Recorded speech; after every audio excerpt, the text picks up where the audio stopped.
बहू का लौटा बचपन।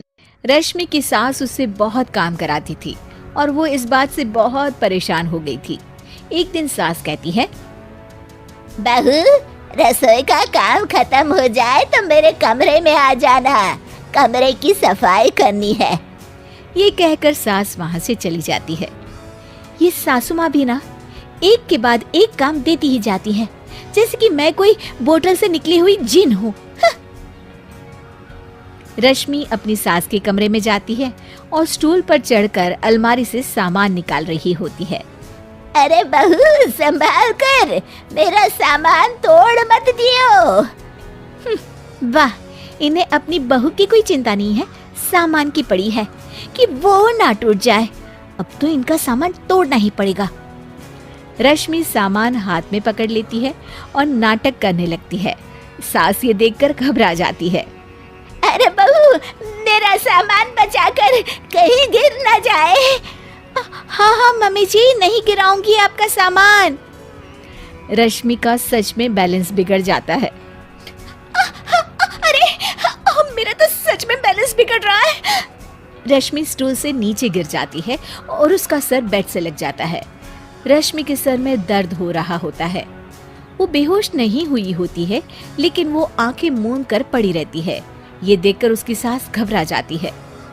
अरे बहू, ठीक तो है ना? तू बोलती क्यों नहीं बहू? ये अच्छा मौका है, बेहोशी का नाटक कर लेती हूँ, काम से तो बच जाऊंगी। सास रश्मि को बेड पर लेटा देती है और अपने बेटे सूरज और डॉक्टर को फोन करती है। वे दोनों कुछ ही देर में घर आ जाते हैं। सर पर चोट आने की वजह से ये बेहोश हो गई है। मैं कुछ दवाइयाँ लिख कर देता हूँ, ये मंगा लीजिएगा। उफ, वो ठीक हो जाऊंगी तो फिर से काम करना पड़ेगा। क्या करूं? अरे हाँ, ऐसी तरकीब निकाली है जिससे काम भी नहीं करना पड़ेगा और मेरी प्यारी सासू माँ को भी सबक सिखाने का मौका मिल जाएगा। डॉक्टर चले जाते हैं और रश्मि होश में आती है। तब वो बच्ची बनकर याददाश्त खोने का नाटक करने लगती है।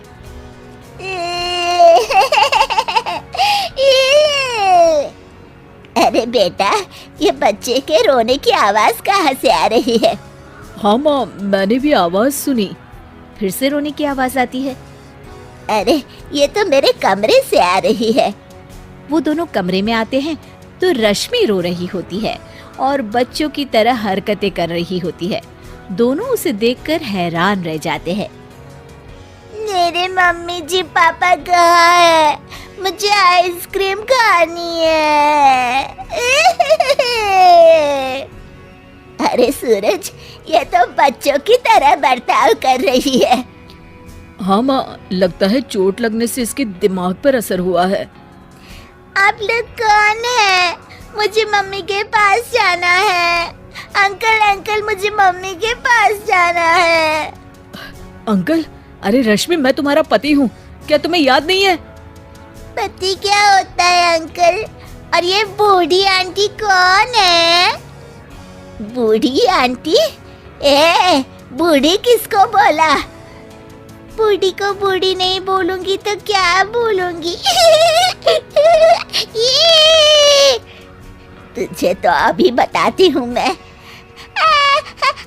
बूढ़ी आंटी, गंदी बूढ़ी आंटी, गंदी बूढ़ी आंटी। मैं कल ही डॉक्टर के पास लेकर जाता हूँ रश्मि को। अगले दिन सुबह रश्मि की सास सारा काम खुद करती है और ये देखकर रश्मि को बड़ा मजा आ रहा होता है। अरे वाह, इस नाटक में तो बड़ा ही मजा आ रहा है। चलो थोड़ी और सेवा करवाते हैं सासू माँ से। आंटी, मुझे ना भूख लगी है। अरे इतनी देर से मेरा सर खा रही है, तेरी भूख नहीं मिटी। अब क्या खाना है तुझे? मुझे चॉकलेट शेक पीना है। अरे मुझे नहीं आता चॉकलेट वाकलेट शेक बनाना। मुझे चॉकलेट शेक चाहिए, मुझे चॉकलेट शेक चाहिए।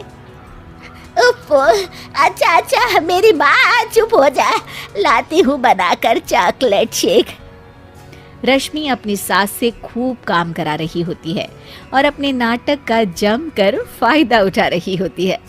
रश्मि पूरे घर को बार बार गंदा कर देती है और उसकी सास बार बार सफाई कर रही होती है। ए बहू, तुझे समझ में नहीं आ रहा? कितनी बार कहा है कि एक जगह बैठ, अभी एक थप्पड़ लगाऊंगी तुझे। रश्मि रोना शुरू कर देती है।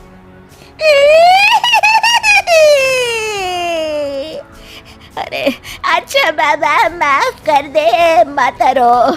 तुझे जो करना है कर, पर रो मत मेरी माँ। रश्मि अपनी सास की नाक में दम कर देती है।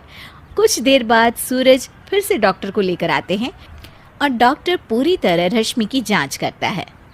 मुझे लगता है कि इनको हॉस्पिटल में ले जाकर स्कैन करना होगा, तभी कुछ पता चल पाएगा।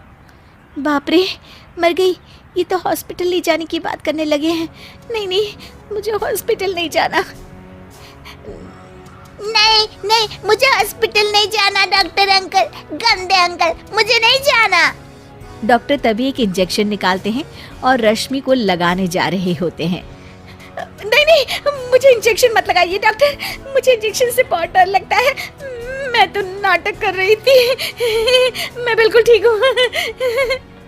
डॉक्टर और रश्मि की सास और पति एकदम दंग रह जाते हैं और रश्मि के इस नाटक का हो जाता है दी एंड।